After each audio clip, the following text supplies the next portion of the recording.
Mis padres me dijeron que nunca sería nada por no seguir la carrera que ellos querían. Me llamaban fracasado en cada reunión familiar.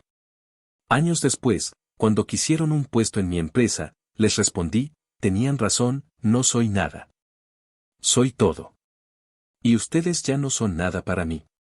Tenía 19 años cuando mi padre me miró a los ojos frente a toda la familia en la cena de Acción de Gracias y soltó esa frase que me quedó grabada como una cicatriz en la piel, eres un maldito fracasado. No vas a llegar a nada en la vida si no estudias lo que te decimos. Había pavo en la mesa, vino barato que mi tío había traído de Costco, primos que venían de California presumiendo sus universidades y sus pasantías de verano en firmas de abogados. Yo estaba en la cabecera más alejada, en silencio, y cuando mi papá dijo eso las risas se mezclaron con el tintineo de los cubiertos. Mi madre no me defendió, al contrario, asintió con un gesto frío y añadió como quien tira sal en una herida abierta, al menos dile que cambie, que todavía tiene tiempo de enderezar su camino antes de que sea demasiado tarde. Ellos habían decidido que debía estudiar Derecho o Medicina. Según mi padre, eran las únicas dos carreras que valían la pena en este país. Me repetía que si no era doctor o abogado, entonces nunca ganaría lo suficiente para mantener una familia, que acabaría barriendo pisos o durmiendo en un sofá.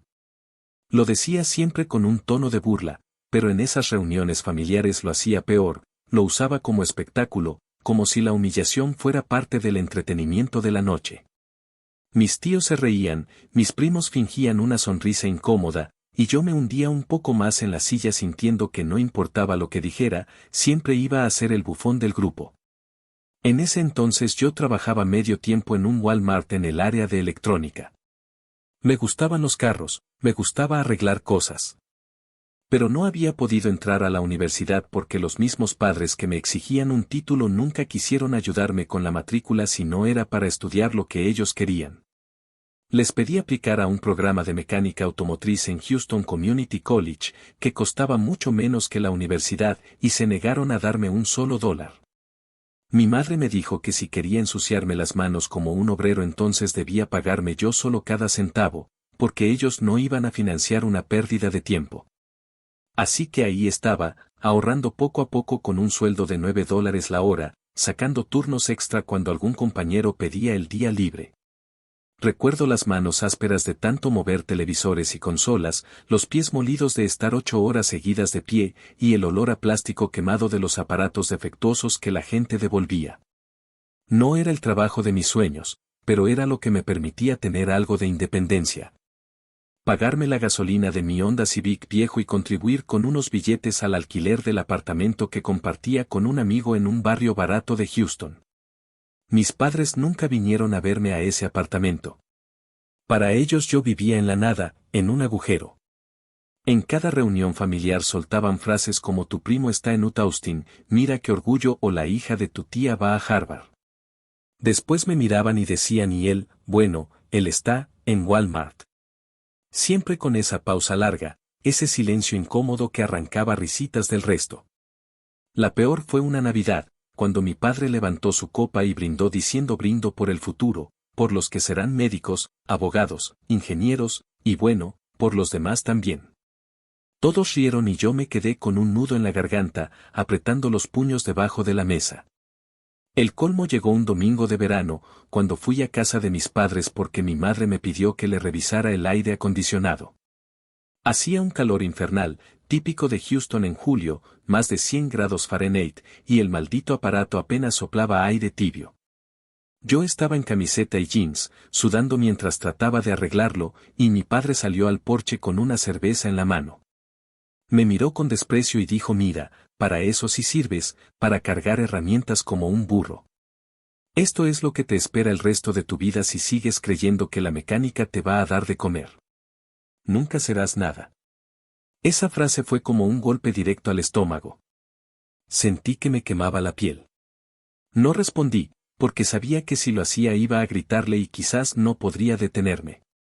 Terminé el trabajo, me lavé las manos llenas de grasa en el fregadero y me fui sin cenar, jurando que no volvería a su casa a menos que fuera absolutamente necesario. Fue en ese momento cuando tomé la decisión. No iba a dejar que siguieran pisoteándome. No iba a ser el chiste de la familia toda la vida. Tenía que demostrarles que estaban equivocados, que no solo podía sobrevivir sin su ayuda, sino que podía triunfar en grande. La venganza no sería gritarles ni devolverles las humillaciones de inmediato. La venganza sería construir algo tan sólido, tan grande, que un día ellos tendrían que tragarse sus palabras y suplicarme un lugar en lo que yo había creado. Me inscribí por mi cuenta en el programa de mecánica en el Houston Community College. Tomaba clases de noche después de los turnos en Walmart. Eran días agotadores, entraba a las 9 de la mañana, salía a las 6 de la tarde, y luego pasaba 3 horas en el taller de la escuela hasta casi las 10 de la noche. Llegaba a casa muerto, con olor a aceite, con los dedos llenos de cortes y moretones, pero por primera vez en mi vida sentía que estaba caminando hacia algo que era mío. Conocí a otros chicos que también venían de familias que no creían en ellos, que trabajaban en gasolineras o en restaurantes de comida rápida para pagar las clases, y eso me dio fuerzas. Al poco tiempo conseguí un empleo como aprendiz en un taller de barrio en el este de Houston. El dueño era un hombre mexicano que llevaba 20 años en el negocio. Me trató como a un hijo desde el primer día. Me enseñó a diagnosticar problemas de motor escuchando el sonido, a negociar con clientes sin rebajarme y a valorar cada dólar que entraba a la caja. Ganaba apenas $12 la hora, pero aprendía más de lo que cualquier universidad me habría dado. Y mientras mis primos publicaban fotos en Facebook con sus trajes en prácticas de oficina, yo subía fotos arreglando motores, sonriendo con las manos llenas de grasa. Y en cada una de ellas me repetía que algún día esa suciedad sería mi corona. Pero las reuniones familiares no cambiaban. Una vez, en la casa de mi tía en Sugarland, mi madre se sentó junto a mí y me dijo en voz baja, ¿de verdad piensas pasar el resto de tu vida así? No tienes aspiraciones. Deberías rendirte y buscar un trabajo de verdad. Tienes un hermano que te puede ayudar a entrar a una firma si dejas esa ridiculez. Mi hermano mayor era su orgullo, estudiante de Derecho en la Universidad de Houston. Cada vez que entraba en la sala, mis padres casi aplaudían.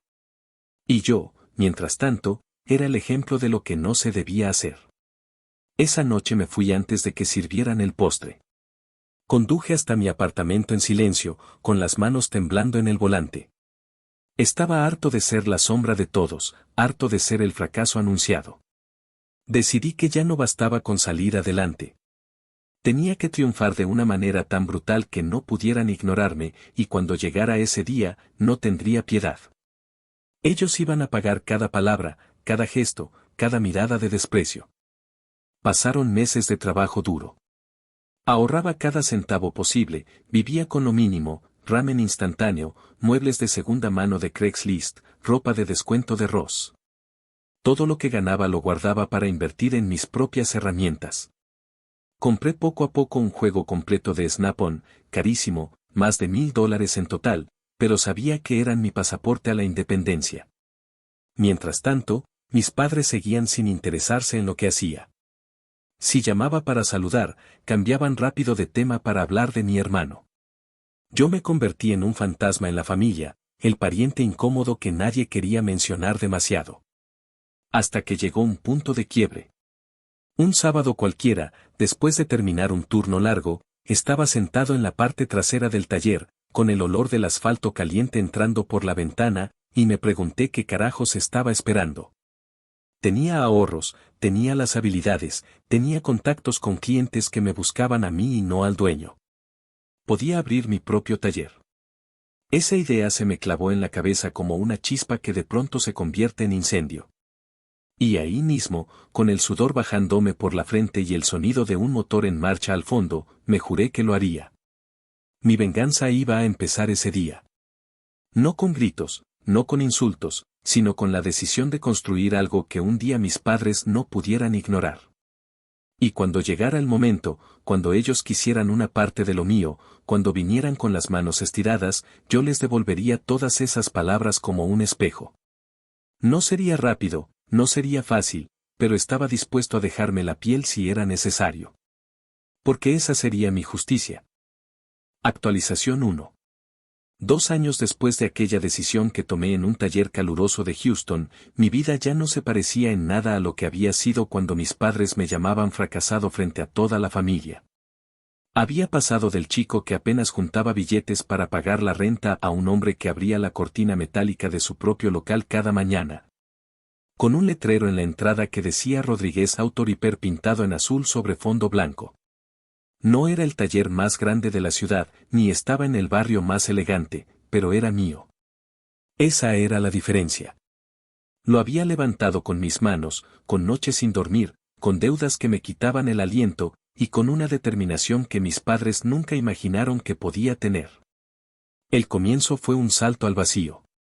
Conseguí un espacio en un viejo almacén en el este de Houston, a unas calles de la Enero de 10, en un área donde todavía quedaban talleres, depósitos y bodegas. El arrendador me pidió $1,200 al mes, más depósito de seguridad. Sentí que era una locura, porque apenas tenía $8,000 ahorrados y comprar el equipo me iba a costar más de la mitad, pero decidí arriesgarme. Compré un elevador hidráulico usado por $2,500 en Craigslist, 2 compresores de aire por $800, un juego de llaves completo y unas máquinas de diagnóstico que me costaron otros $1,500. Cuando vi el dinero desaparecer de mi cuenta casi me entró un ataque de pánico, pero luego recordaba las risas de mis padres. Recordaba a mi padre brindando en Navidad diciendo y por los demás también como si yo fuera un error viviente, y esa imagen me daba la fuerza de seguir. La primera semana apenas entraron 3 carros. Un vecino que me vio abriendo el local me llevó su Chevy Silverado, luego un señor mayor con un Honda Accord, y por último una muchacha con un Toyota Corolla que necesitaba cambio de frenos. Entre los 3 me dejaron menos de $500 en total, pero yo lo celebré como si hubiera ganado la lotería. En cada reparación me quedaba hasta tarde limpiando el suelo, puliendo las herramientas, organizando todo como si fuera un quirófano. Sabía que cada cliente podía traerme otros 5 si quedaban satisfechos. Los meses siguientes fueron un infierno de estrés, pero también de logros pequeños que se sentían enormes. Hacía calor de más de 95 grados en junio, y yo estaba ahí, con el sudor chorreándome la espalda mientras cambiaba transmisiones o alineaba llantas. Me iba a casa a las 11 de la noche, cenaba ramen otra vez, y me despertaba a las 6 para volver al taller. Había días en que pensaba que no iba a aguantar, que era demasiado peso, pero entonces escuchaba la voz de mi madre en mi cabeza diciendo pobre. No sabe que eso se cae en cualquier momento y sentía que si me detenía entonces ellos tendrían razón. Y eso no lo iba a permitir jamás. La oportunidad grande llegó casi de la nada. Un cliente habitual, un chofer de una compañía local de delivery en Houston, me preguntó si yo estaría dispuesto a encargarme del mantenimiento de varias vans de la flota. Me dijo que el taller donde iban antes siempre se retrasaba y les cobraba demasiado. Yo no dudé ni un segundo y le respondí que sí, que podía encargarme, aunque por dentro me temblaban las piernas. A la semana siguiente me trajo 3 Ford Transit y después otras 5. De pronto, tenía contratos que me dejaban más de $4,000 al mes solo con esa compañía. Fue el momento en que pasé de sobrevivir a empezar a crecer. Con ese dinero compré mi primera camioneta propia, una Ford F-150 de segunda mano, 2012, blanca, con 120,000 millas encima. Me costó $12,000, y aunque muchos habrían dicho que era demasiado por un vehículo con tanto uso, para mí era símbolo de que ya no dependía de nadie, de que podía llegar a donde quisiera sin pedirle favores a nadie. Pinté el logo de mi taller en las puertas con vinil azul y cada vez que me estacionaba frente al local sentía un orgullo que no sabía explicar. Mientras tanto, las reuniones familiares seguían siendo las mismas funciones de circo, solo que ahora yo llegaba cansado pero con la frente en alto. Nunca presumía nada, pero tampoco me escondía. En una de esas cenas en casa de mis padres, mi tío me preguntó en tono burlón si todavía seguía jugando a ser mecánico.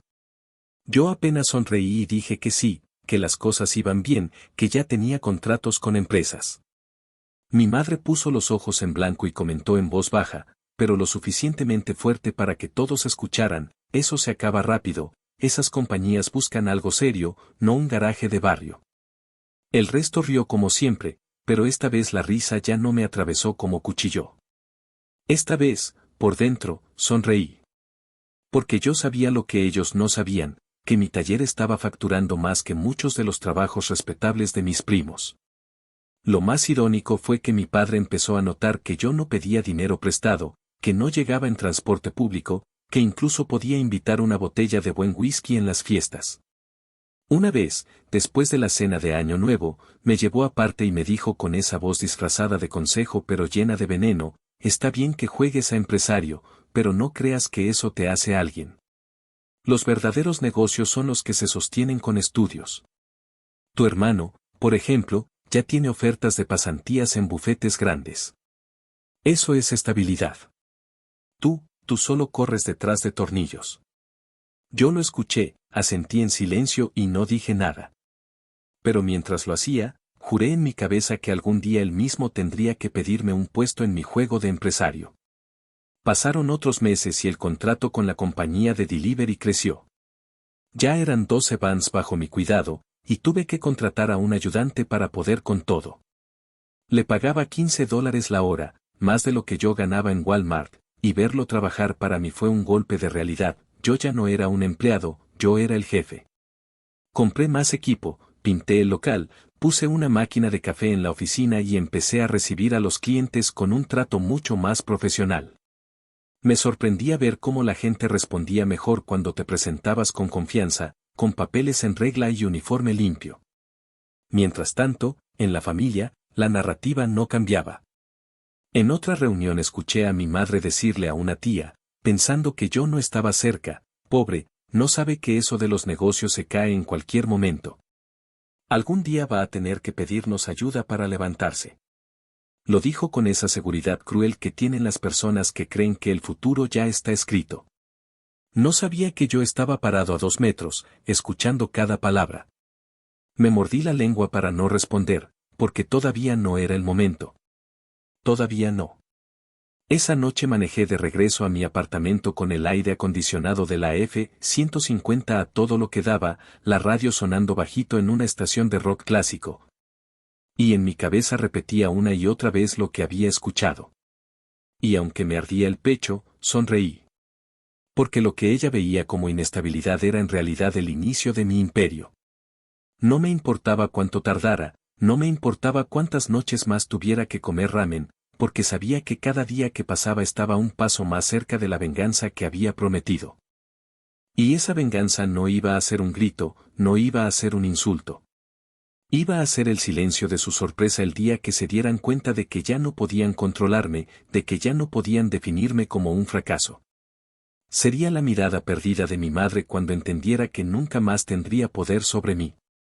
Ese pensamiento me sostuvo cuando el cansancio me tumbaba, cuando la espalda me dolía como si me partieran en dos, cuando los números no siempre cuadraban.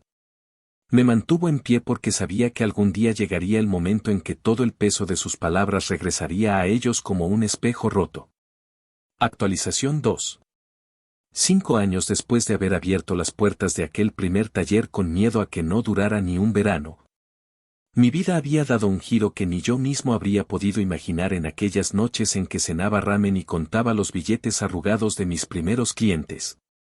Lo que empezó como un pequeño local en el este de Houston se había convertido en una cadena con 3 ubicaciones: el taller original, otro en Dallas y uno más en San Antonio. Había pasado de preocuparme por pagar la renta de $1,200 de un almacén viejo a firmar contratos de arrendamiento por más de $10,000 mensuales en instalaciones amplias, con recepciones limpias, máquinas modernas y empleados uniformados que trabajaban bajo mi nombre.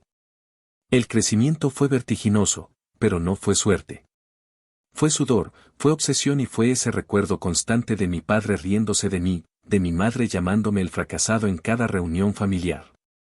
Cada vez que un nuevo cliente firmaba un contrato, yo pensaba en esas frases, y el dolor se convertía en gasolina. Recuerdo en particular la tarde en que me reuní con el dueño de una empresa de transporte interestatal que manejaba más de 50 camiones. Estábamos en una sala de conferencias de un hotel en el centro de Dallas, con alfombra gris y botellas de agua Fiji en la mesa.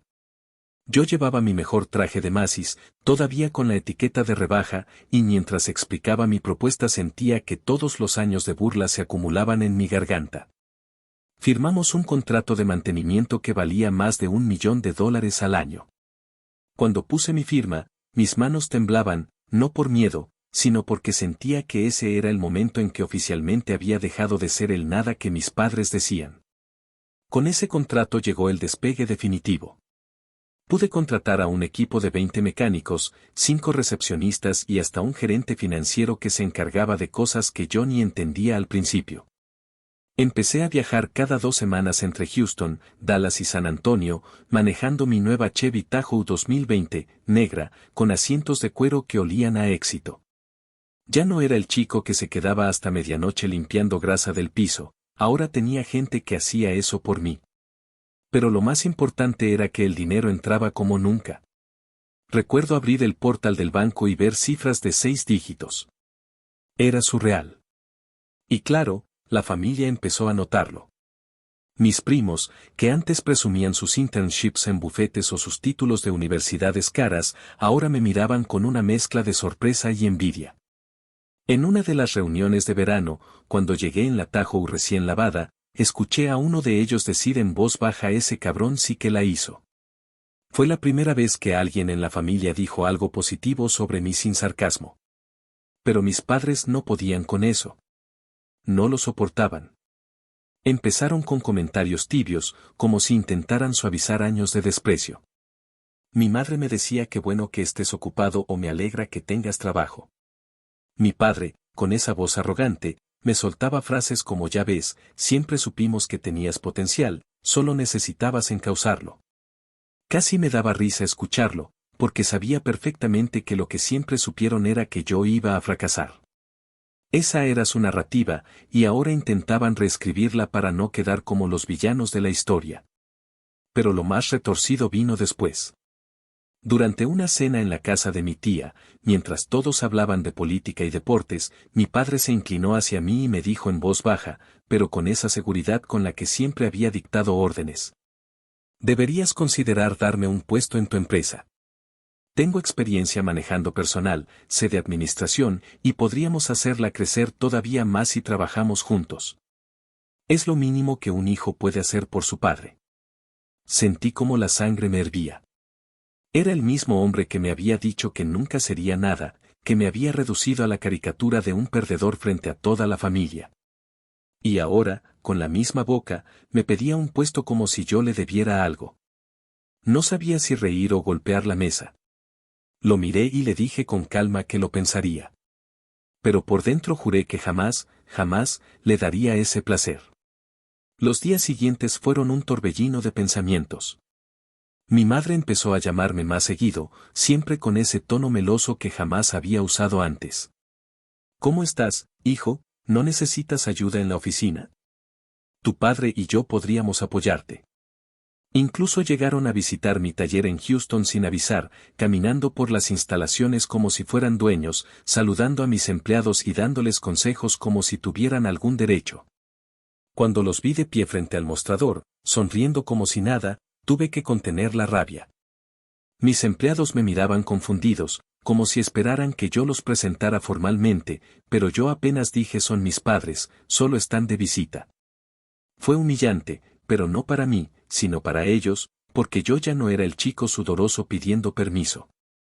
Yo era el jefe, y ellos eran 2 extraños metiéndose donde no los llamaban. Las cosas llegaron al extremo cuando, en la cena de Navidad de ese año, después de brindar, mi madre tomó la palabra frente a todos. Con una copa en la mano y esa sonrisa falsa, dijo: estamos muy orgullosos de nuestro hijo. Miren lo que logró gracias a nosotros, a la educación y a los valores que le dimos. Ahora es un empresario exitoso. Sentí que me ardía la cara. Esa mujer, que me había dicho que nunca sería nada, ahora se atribuía mi éxito frente a todos como si hubiera estado a mi lado en cada desvelo, como si hubiera invertido un centavo en mis herramientas. No aguanté y me levanté de la mesa. Dije que tenía que irme porque tenía vuelo temprano a Dallas, pero en realidad no podía quedarme un segundo más sin gritar. Esa noche, manejando de regreso, recordé todas esas veces en que me había mordido la lengua. Recordé los insultos, los brindis crueles, los comentarios a mis espaldas. Y pensé en la ironía: Ahora eran ellos los que necesitaban algo de mí. Ahora eran ellos los que extendían la mano, los que buscaban colarse en lo que yo había construido. Y lo mejor era que yo tenía el poder absoluto de decidir. Me juré que no iba a darles nada. No iba a darles un puesto, no iba a darles un salario, no iba a darles ni la satisfacción de sentirse parte de lo que lograba. Mi éxito era mío, de mis manos partidas, de mis noches sin dormir, de mis clientes que confiaron en mí cuando nadie lo hacía. Y la venganza sería lenta, deliciosa, ver cómo ellos se desesperaban intentando entrar, cómo trataban de manipular la narrativa para no quedar como los que me enterraron vivo. Lo más curioso fue que mientras yo me enfocaba en crecer, ellos parecían perder fuerza. Mi hermano, el orgullo de la familia, había conseguido un empleo en un bufete mediano, pero no ganaba ni la mitad de lo que yo generaba en un mes. Mis primos andaban con deudas de préstamos estudiantiles y trabajos que no llenaban sus expectativas. Y yo, el fracasado, era el que todos miraban ahora con respeto. Esa ironía me sabía mejor que cualquier licor caro. Recuerdo un domingo en que fui a visitar a un cliente en Dallas y, al salir de la reunión, me detuve en un Starbucks para trabajar un rato en la laptop. Pedí un latte de $5, me senté en una mesa junto a la ventana y mientras revisaba los números de mis cuentas, vi pasar un grupo de estudiantes con mochilas de universidades prestigiosas. Me reí solo. Porque ese había sido el futuro que mis padres soñaban para mí, una deuda de 6 cifras, un título colgado en la pared, un empleo de oficina y una vida entera siguiendo órdenes de otro. Y yo, sin nada de eso, había llegado mucho más lejos. Esa fue la primera vez que pensé seriamente en la venganza no como un deseo, sino como un plan. Ya no bastaba con ignorarlos. Quería que llegara el día en que pidieran lo que no les correspondía y yo pudiera decirles en la cara que no. Quería ver la expresión en sus ojos cuando entendieran que ya no tenían poder, que la dinámica había cambiado para siempre. Ese pensamiento me llenó de una calma extraña, como si finalmente todo estuviera encajando en su lugar. Actualización 3. Un año después de aquel contrato millonario y de la primera vez que mi padre insinuó que debía darle un puesto en la empresa, la relación con mis padres había entrado en un territorio extraño. Como si todo el veneno de los años anteriores se hubiera transformado en una especie de hipocresía calculada. Yo seguía creciendo, abriendo más oportunidades, firmando contratos con empresas que necesitaban mantenimiento en todo Texas, viajando entre Houston, Dallas y San Antonio cada semana. Mi nombre empezaba a sonar en círculos empresariales donde nunca imaginé estar, y mi empresa, Rodríguez Auto Repair, ya no era solo un taller, era una cadena reconocida. Con más de 50 empleados y clientes que representaban millones de dólares en ingresos al año. Todo lo que había soñado en esas noches sudorosas con ramen en la mesa se había vuelto realidad, pero con ello también vino la prueba más difícil, enfrentar a los mismos que habían dicho que nunca sería nada. Ahora exigiendo que los incluyera en lo que había construido. El cambio en su actitud fue gradual, pero evidente. Mi madre empezó a llamarme cada semana, algo que jamás había hecho antes. Sus llamadas, que antes eran reproches sobre mis decisiones, ahora se disfrazaban de preocupación: estás comiendo bien, no trabajas demasiado, no necesitas a alguien que te ayude con los papeles. Yo escuchaba en silencio, sabiendo que cada palabra escondía un interés. Mi padre, por su parte, se mostraba más directo. Un día llegó al taller de Houston, vestido con una camisa formal y zapatos brillantes, y me pidió hablar en privado. Entramos a mi oficina, un espacio moderno con escritorio de madera oscura, aire acondicionado a todo lo que daba y una vista al estacionamiento lleno de camionetas de clientes. Se sentó frente a mí y, sin rodeos, dijo: hijo, esto ya no es un juego. Tienes que pensar en grande. Te conviene tener a alguien con experiencia administrativa a tu lado. Yo puedo ocupar un puesto de gerencia aquí. No te pido nada que no sea justo. Al final, gracias a nosotros estás aquí. Sentí un golpe seco en el pecho, como si me hubieran pateado. ¿Gracias a ellos? Recordé cada insulto, cada mirada de desprecio, cada risa en mi contra en esas reuniones donde yo era el chiste. Lo miré sin parpadear y respondí con voz tranquila: lo voy a pensar. Pero por dentro estaba ardiendo. Quise gritarle que lo único que me habían dado había sido odio, que lo único que me habían enseñado era cómo no quería tratar a mis hijos el día que los tuviera. Pero no era el momento. Aprendí a guardar silencio, a esperar, a dejar que el veneno se acumulara porque sabía que la venganza sería más dulce si la servía fría. La cena que lo cambió todo fue en la casa de mi tía en Sugarland.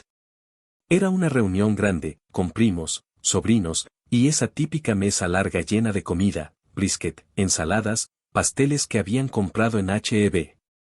Yo había llegado tarde porque venía de Dallas y todavía llevaba la ropa del viaje, un traje gris arrugado. Apenas me senté, mi madre empezó con su discurso. Miró a todos, levantó su copa y dijo, estamos muy agradecidos por todo lo que nuestro hijo ha logrado. Es un ejemplo de cómo la disciplina que inculcamos en la familia siempre da frutos. Mis tíos aplaudieron, mis primos sonrieron, y yo sentí que me hervía la sangre. Esa mujer, que me había dicho tantas veces que era un fracaso, ahora se colgaba de mi éxito como si hubiera sido obra suya. La cosa no quedó ahí. En esa misma cena, mientras los niños corrían por la sala y la televisión sonaba de fondo con un partido de los Texans, mi padre me llamó aparte al patio. Sacó un puro de la chaqueta, lo encendió con calma y me soltó, ya es hora de que lo formalicemos. Tú necesitas alguien de confianza en la gerencia. Nadie mejor que tu madre y yo. No hablamos de cualquier cosa. Un puesto para cada uno, con salario acorde. Digamos, 6 cifras. Y beneficios, claro. Lo merecemos después de todo lo que invertimos en ti. Me quedé helado. Era la primera vez que pedían con tanta claridad lo que querían. Un puesto cada uno, con salarios altos, como si fueran inversionistas que habían arriesgado capital en mi empresa, cuando la realidad era que jamás me habían dado un centavo, que todo lo que tenía lo había levantado solo. Sentí que la rabia me subía por la garganta, pero en lugar de explotar, me forcé a sonreír. Lo miré a los ojos y dije, claro, déjame revisarlo con calma. Él sonrió satisfecho, como si ya hubiera ganado. Yo, en cambio, sabía que lo que acababa de decidir en mi interior era otra cosa, jamás tendrían un lugar aquí. No lo merecían. Los días siguientes fueron un torbellino emocional. No podía quitarme de la cabeza la imagen de mis padres exigiendo salarios de 6 cifras, como si de verdad hubieran hecho algo por mí. Cada vez que cerraba los ojos recordaba a mi padre diciéndome que nunca sería nada, a mi madre llamándome fracasado delante de todos, y ahora pretendían recoger los frutos de un árbol que nunca regaron. Me costaba dormir, me despertaba con los dientes apretados, pensando en 1000 formas de enfrentar la situación. Podría haberles gritado en ese momento, podría haberlos humillado como ellos lo hicieron conmigo, pero no. No todavía. Quería algo más grande, algo que los dejara marcados de por vida. Mientras tanto, la empresa seguía creciendo. Abrimos un nuevo contrato con una compañía de renta de autos en San Antonio, lo que nos dio otro flujo constante de clientes. Mis empleados ya no eran solo trabajadores de barrio, contraté ingenieros mecánicos recién graduados, invertí en capacitación. Y hasta organicé un evento corporativo en un hotel de Houston para celebrar nuestro 5º aniversario. Ver mi logo en pantallas gigantes, escuchar a mis empleados aplaudiendo, fue como una descarga eléctrica en mi corazón. Y lo más irónico era que mis padres, que jamás habían ido a una graduación mía, aparecieron en ese evento como si fueran invitados de honor, saludando a todo el mundo y diciendo somos los padres del dueño. La rabia se mezclaba con la risa cada vez que los veía actuar así. No podía creer el descaro. Mis empleados, que sabían un poco de mi historia, me miraban con ojos curiosos, como preguntándome por qué permitía eso. Y yo solo sonreía, porque sabía que el golpe final aún no había llegado. Estaba preparando algo más grande, algo que de verdad los hiciera sentir el vacío que me hicieron sentir a mí. El punto de quiebre personal llegó una noche de domingo. Había ido a cenar a un restaurante en el centro de Houston, un lugar caro donde un filete costaba $60 y una copa de vino no bajaba de 20. Estaba con un cliente, hablando de nuevos proyectos, cuando de repente recibí un mensaje de mi madre. Decía, tu padre y yo hemos decidido que lo mejor es que nos integres oficialmente en la empresa. Queremos hablar esta semana. Ya lo merecemos. Leí esas palabras una y otra vez, con una mezcla de rabia y desprecio. Cerré el teléfono, pedí otra copa de vino y decidí que ya estaba listo. No podía seguir dejando que me manipularan. Había llegado el momento de la venganza. Desde ese día, cada paso que daba tenía un propósito. No era solo crecer más o firmar contratos más grandes. Era preparar el terreno para el momento en que mis padres entendieran, de una vez por todas, que ya no tenían ningún poder sobre mí, que yo ya no era su hijo fracasado, sino el hombre que podía destruirlos con una sola frase. Cuando pienso en esos días, me veo como alguien que caminaba con una bomba en las manos, esperando el momento exacto para detonarla. Y la sonrisa que llevaba en el rostro no era de felicidad, era de anticipación. Porque sabía que lo que venía iba a dolerles tanto como me dolió a mí cada humillación de aquellos años. Y yo estaba listo para servirles esa dosis de justicia. Actualización 4. 6 meses después de aquel mensaje de mi madre diciendo que ya merecían un puesto en mi empresa, la paciencia que me había sostenido durante años estaba al límite. Todo ese tiempo había seguido trabajando, firmando nuevos contratos, expandiendo mis talleres, consolidando mi lugar como empresario en Texas, pero por dentro me preparaba para el enfrentamiento que sabía que iba a llegar. No podía seguir dejando que mis padres caminaran por mis oficinas como si fueran dueños, ni que siguieran vendiendo la historia de que mi éxito era fruto de sus valores. Tenía que llegar el día en que les dijera en la cara lo que tanto había guardado, y cuando ese día llegara, no habría marcha atrás. El escenario se dio de la forma más irónica. Habíamos terminado la remodelación de la nueva oficina central en el centro de Houston, un edificio de 2 pisos con fachada de vidrio, estacionamiento privado y un lobby moderno con sillones de cuero y pantallas mostrando los logos de las empresas con las que trabajábamos. Era el tipo de lugar que nunca imaginé tener cuando vivía en mi pequeño apartamento, el mismo donde la renta me quitaba el sueño. Ahora, esa oficina era mi trono, y apenas abrimos, mis padres pidieron visitarla. No lo hicieron como clientes curiosos, sino con la actitud de quienes vienen a reclamar lo que creen suyo. Yo sabía que ese era el momento. Recuerdo cada detalle de ese día. Era un martes caluroso de agosto, más de 95 grados afuera, pero dentro del edificio el aire acondicionado mantenía todo fresco, con ese olor a nuevo de las alfombras recién instaladas. Me vestí con un traje azul marino que había mandado a hacer en una sastrería de Dallas, me puse un reloj que había comprado en una tienda de lujo en Galleria Mall, y me senté en mi oficina esperando a que llegaran. Tenía los papeles de la empresa ordenados sobre el escritorio, no porque fueran a revisarlos, sino porque quería que todo en la habitación reflejara control, poder, éxito. Cuando entraron, lo hicieron como si la oficina fuera suya. Mi madre miraba todo con ojos brillantes, acariciando los muebles, comentando lo hermosa que estaba la decoración. Mi padre caminaba con las manos atrás, sonriendo como un político en campaña, saludando a mis empleados con palmadas en el hombro. Yo los vi desde el vidrio de mi oficina y sentí una mezcla de rabia y calma. Era como ver a 2 actores interpretar un papel patético en una obra que ya no engañaba a nadie. Los invité a pasar. Cerré la puerta, me senté detrás de mi escritorio y los dejé hablar. Ellos se acomodaron en las sillas frente a mí, con la seguridad de quienes creen que tienen derecho a todo. Mi padre tomó la palabra. Dijo que había llegado el momento de formalizar las cosas, que mi empresa había crecido lo suficiente gracias a la base que ellos me habían dado, y que lo lógico era que ahora los integrara como gerentes. Mi madre añadió que no estaban pidiendo un favor, sino reclamando lo que les correspondía por ser parte de mi historia. Incluso hablaron de cifras, salarios de 6 cifras para cada uno, beneficios, carro de empresa, seguros.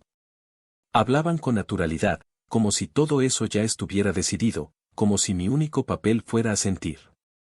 Mientras los escuchaba, me invadieron recuerdos. Me vi de nuevo con 19 años, sentado en aquella mesa de acción de gracias, escuchando a mi padre llamarme fracasado.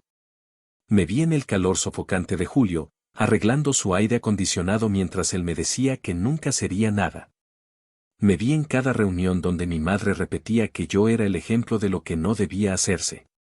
Todos esos recuerdos llegaron de golpe, como una avalancha, pero en lugar de derrumbarme, me dieron una calma extraña.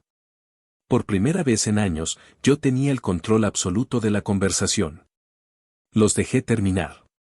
Cuando se callaron, hice una pausa larga, el tipo de silencio que incomoda. Mi padre me miraba confiado, esperando un sí. Mi madre sonreía, convencida de que me había atrapado con su tono meloso. Yo respiré hondo, me incliné hacia adelante y, con una sonrisa que no era de alegría sino de victoria, dije, tenían razón, no soy nada. Soy todo. Y ustedes ya no son nada para mí. El silencio que siguió fue casi tangible.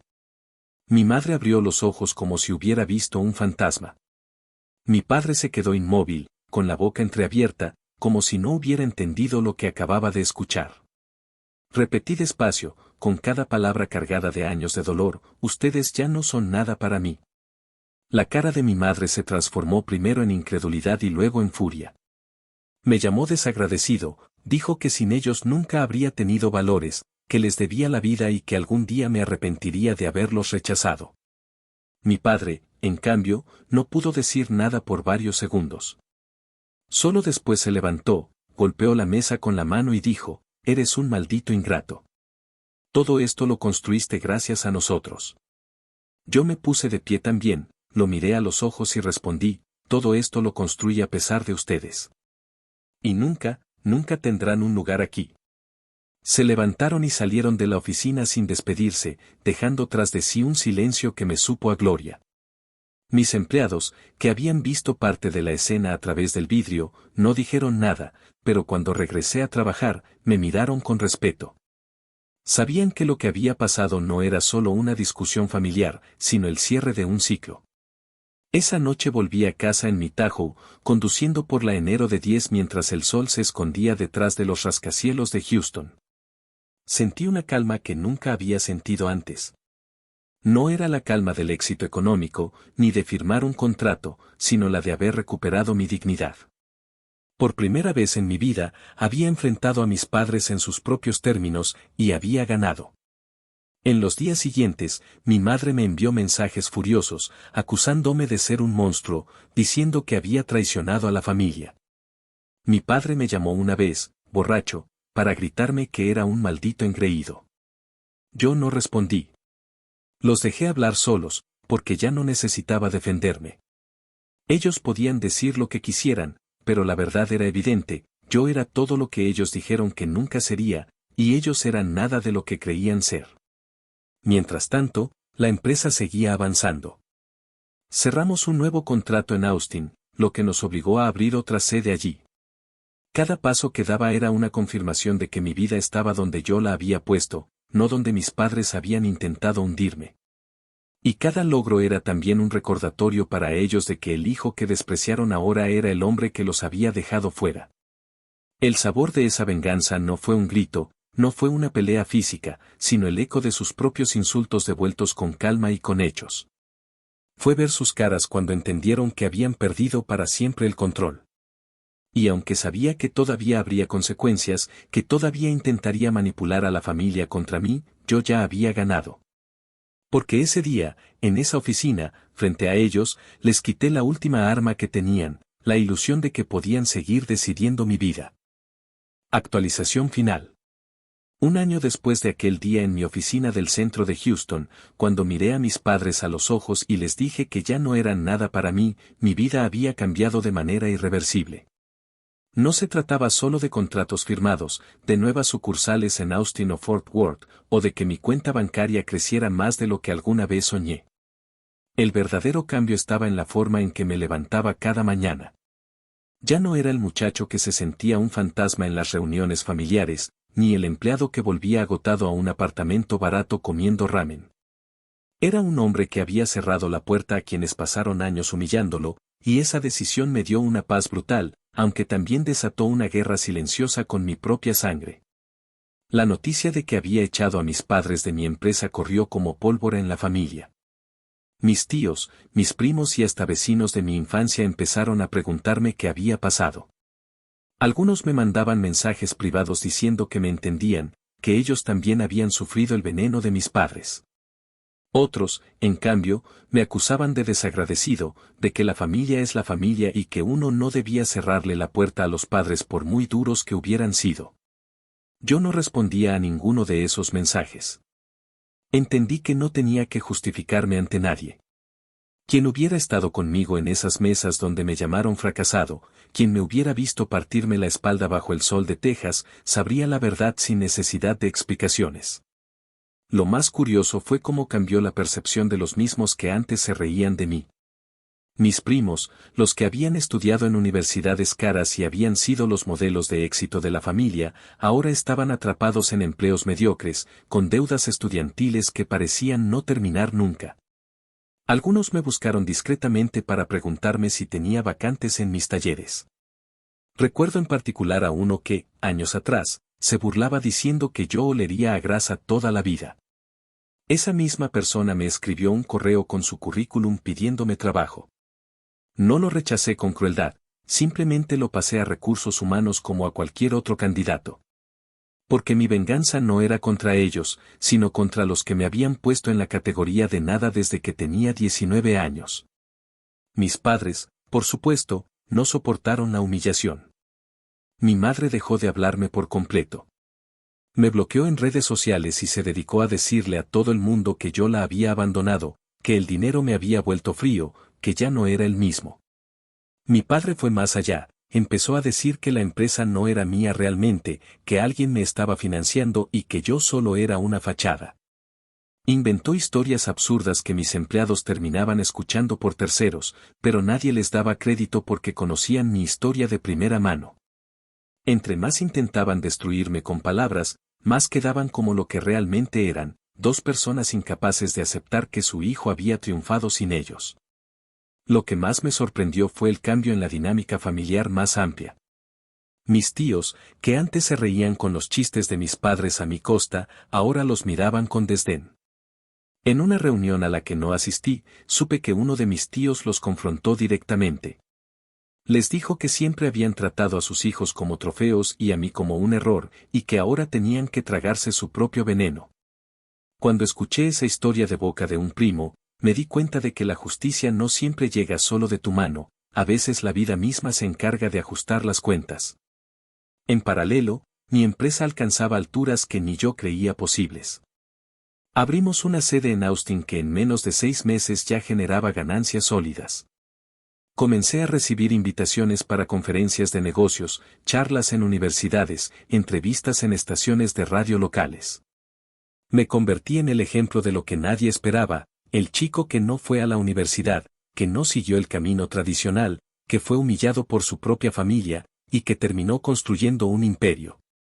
Cada vez que subía a un escenario a contar mi historia, lo hacía sin mencionar nombres, pero dentro de mí sabía perfectamente quiénes eran los villanos de ese relato. Y cada aplauso era una bofetada simbólica contra ellos. El momento más simbólico llegó un domingo cualquiera. Yo estaba en mi casa, una propiedad de casi $1 millón en las afueras de Houston, con jardín amplio, piscina y una cocina que parecía sacada de una revista. Estaba asando carne en el patio cuando recibí una llamada inesperada. Era mi madre. No contesté de inmediato, dejé que sonara varias veces antes de atender. Cuando finalmente respondí, su voz sonaba más débil, menos arrogante. Me dijo que las cosas en casa no iban bien, que necesitaban ayuda económica. Mi padre había perdido un dinero importante en una mala inversión y estaban cerca de perder la casa. Sus palabras fueron como un eco de todo lo que me habían dicho a mí: vas a terminar sin nada, nunca llegarás a ser nadie. Solo que ahora eran ellos los que estaban al borde de perderlo todo. Por un instante, sentí un nudo en el pecho. Era mi madre, la mujer que me dio la vida. Pero luego recordé cómo esa misma voz me había repetido una y otra vez que yo era un fracaso. Y entendí que la vida les estaba devolviendo todo lo que me habían arrojado. Respondí con calma: lo siento, no puedo ayudarlos. Ustedes siempre dijeron que yo no sería nada. Ahora no soy nada para ustedes. No hubo gritos, no hubo insultos. Solo silencio. Y ese silencio fue más poderoso que cualquier discurso. Desde entonces, no han vuelto a buscarme. Sé por terceros que vendieron la casa y se mudaron a un lugar más pequeño, que viven resentidos, contando una versión torcida de la historia en la que yo soy el villano. Pero ya no me importa. Porque lo que alguna vez fue dolor se convirtió en liberación. La venganza se cumplió no cuando firmé mi primer contrato millonario, no cuando compré mi primer atajo, ni siquiera cuando les dije en su cara que no eran nada para mí. La venganza se cumplió el día que entendí que ya no tenían poder sobre mi vida, que sus palabras ya no me definían, que el eco de sus insultos se había apagado y lo único que quedaba era su soledad.